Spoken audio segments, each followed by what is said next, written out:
Sundari Johansson Hurwit. I am a scholar of South Asian philosophy and religion, and in this video we're going to talk about Yantras as material culture. So this is our last video in the series. If you haven't watched the other three yet, I urge you to pause this and go back and watch those videos. I will link somewhere up here. Go take a look at those first. They'll give you some context for what we're going to talk about in this video. Yeah, so I want to talk a bit about how yantras fit into the material culture of Tantra. Now, when we say material culture, this is a sort of anthropological term. It just means the stuff, right?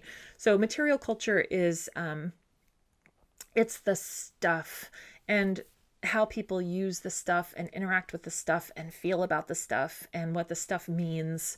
It's all the stuff, right? And who doesn't love stuff, like ritual stuff? I am here for that. So we're going to talk about how the yantra fits into all of that. So tantric ritual and tantra in general has significantly influenced Orthodox popular ritual and the development of sort of visual devotional forms of the deities. It's just had a huge impact. And much of the material culture of tantric ritual praxis consists of, like working objects. Some are permanent objects, some are ephemeral, like food and drink, because it's consumed during the ritual. Now, yantras can either be permanent or impermanent objects. They might be crafted on metal or some other material, or they can be drawn in such a way that they disappear or that they're only visible to the practitioner for a specific period of time. Now, I first want to talk about these sort of ephemeral yantras, as they're the most common yantra used in tantric ritual. So these yantras are often drawn with liquids or powders. They're often invisible or obscured, covered by other objects, and they're impermanent, designed to disappear completely during or after use. So there are practical reasons for creating invisible or impermanent yantras. One is practicality. It's just easier and more portable to create yantras wherever you are and as you need them, and that can then disappear and be recreated later whenever you need to. And another reason is magical safety and ritual safety and protection. So a lot of tantric practitioners believe that certain kinds of objects should not have permanent yantras on them. For example, the asana that you sit on. There are a lot of tantric practitioners who say, yes, you draw the yantra on when you're purifying your seat, but you should never have a permanent yantra on there, because if there's a permanent yantra, then someone can use that. Someone who is unscrupulous and very good at sort of malefic magic could take advantage of that and use it to break into your practice and cause bad things to happen, or suck away the energy or that kind of thing. So that's just like one small example.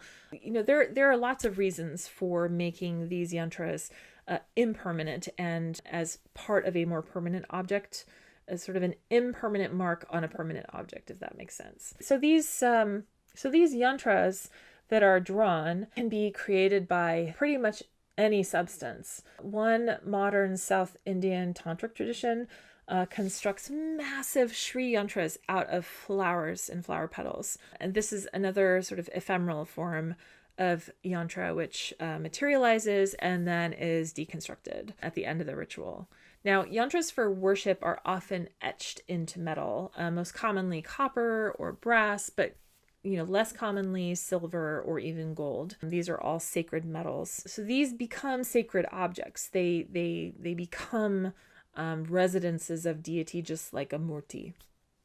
Now they're not only used as an object of worship, but yantras can also be used for protection or good luck or that kind of thing, usually through like specific placement in a space, and that may be secret or it could be out in the open. So when one of these permanent yantras becomes broken or damaged, which happens, the ideal method of disposal is to put it in a body of water, preferably a river or the ocean. There are a lot of explanations for this, but generally speaking, it's because the power, the fiery power and tremendous energy that is in the yantra, the earth is considered the only one who can contain this. The goddess of the earth can contain it. And there's an interesting story in the Kalika Purana which sort of illustrates this a little bit. This story of Shiva and Sati, his first wife, and it's a long story, but she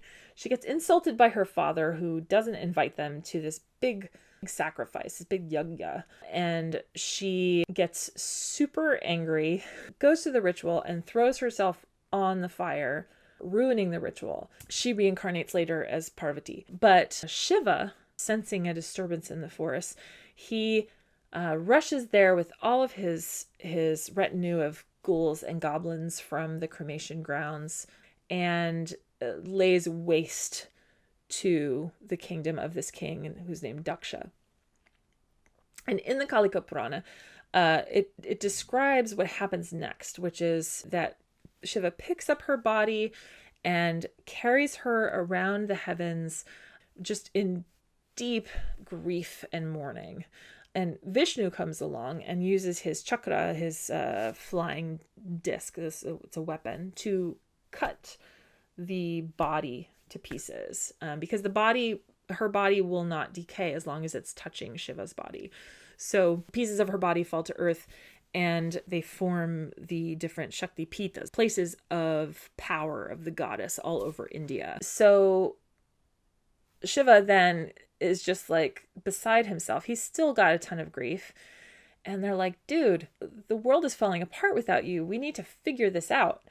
And Shiva turns into a linga. And this linga sort of shoots off everywhere. And they're like, what are we going to do? And the earth is like, I can handle it. And so Shiva then goes down and buries himself in the earth because the linga is so hot that no one can touch it. It's going to burn up everything. But the earth, he goes into the earth, and the earth cools him off and soothes him, and several other things happen and the world is right again. So this idea of the earth being able to hold these energies is very important in these traditions. And if we think about that for a second, that the yantra gets placed into a body of water, like a river or an ocean, a very large moving body of water, ideally. And this energy is contained by the earth. But when you think about the yantra and the way it's constructed, that bhupura is the earth, right? The bhupura is important because it creates that foundation of earth that can contain those energies in the yantra, in the mandala, in the center. If we think about sort of it that way, that the yantra is constructed coming up out of the earth, and then it's sent back to the earth. So it comes up out of a symbolic earth as the bhupura, and then it is sent back down into earth as the physical object. So that's it, really. This is the last video in the series. So, I want you to go back to that first question I asked. What is a yantra? And look at your answer. What do you think now? Has anything changed? Has your thinking about yantras changed at all? Do you have more questions than you did before? What are those questions? What are the thoughts that you have? Are there any connections that you've made with other things that you've learned about Tantra? Yeah, and I'm kind of interested. I'm kind of curious about what these videos the questions that they have sparked for you. I'm going to say bye for now. And thanks for watching. And I'll see you in the discussion section.